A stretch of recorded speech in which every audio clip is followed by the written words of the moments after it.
We're at the tail end of the story of King Sikhidhvaja and Queen Chudala. It's a rather protracted tail end, and it's not quite clear what the Yoga Vasishta is getting at. And I wonder if the Yoga Vasishta has actually lost the plot in getting lost in the plot. Let's see how we get on.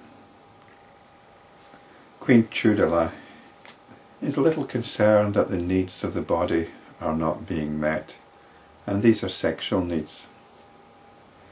There seems to be a little bit of ambiguity whether these are her own needs or whether she feels her duty as a wife is to fulfill her husband's needs. Now these are both liberated beings. They're established in enlightenment, in self-knowledge. And I suppose one of the questions people often wonder is, if you're liberated, do you still have sex?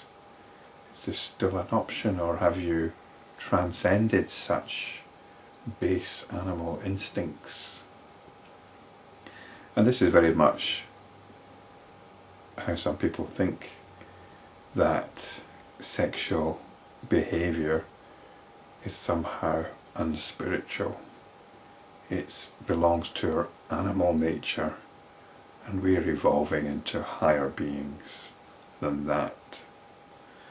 And this is a particular story of spirituality, and I suspect it's this story that the Yoga Vasishta is struggling with here. It's challenging that story. When you get stories, and stories that are dressed up in spiritual understanding, then there's a tendency to take them as true and to forget that they're stories. And it's a story very pertinent to the yogic tradition, which seeks transcendence of the body. So if you're wanting to transcend the body, then it's most likely that you're going to be expected to transcend sex as well. So let's see how Queen Chudala gets on. And she's in her guise of Kumba, the Brahmana. Kumba continued, "Now, O king, please listen to what misfortune has befallen me. For if one confides his unhappiness to a friend, it is greatly ameliorated, even as the heavy and dark cloud becomes light by shedding rain. The mind also becomes clear and peaceful when a friend listens to one's fate, even as water becomes clear when a piece of alum is dropped into it." So Kumba's got these stories, and it might seem, well, she's liberated and she's not telling the truth, she's spinning these deceits.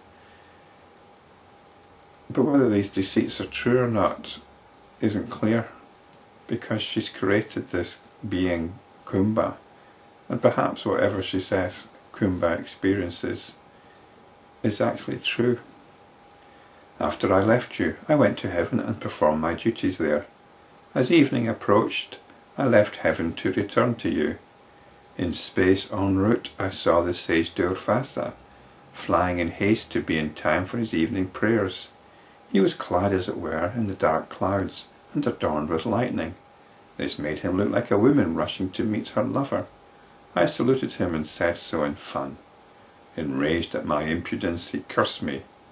For this insolence you will become a woman every night." These gods and liberated sages seem more predisposed to anger than humour. "I am grieved at the very thought that every night I shall become a woman.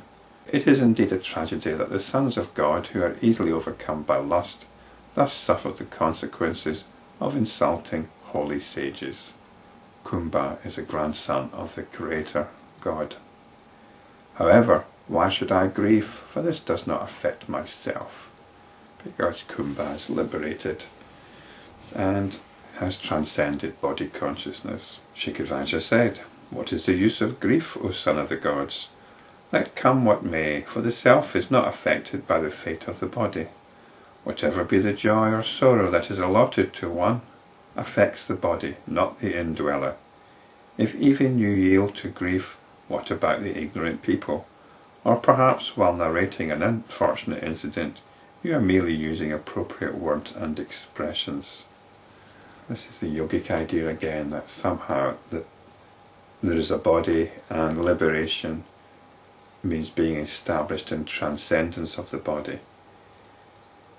But self-enquiry reveals that the body is notional, and in that way the body is transcended.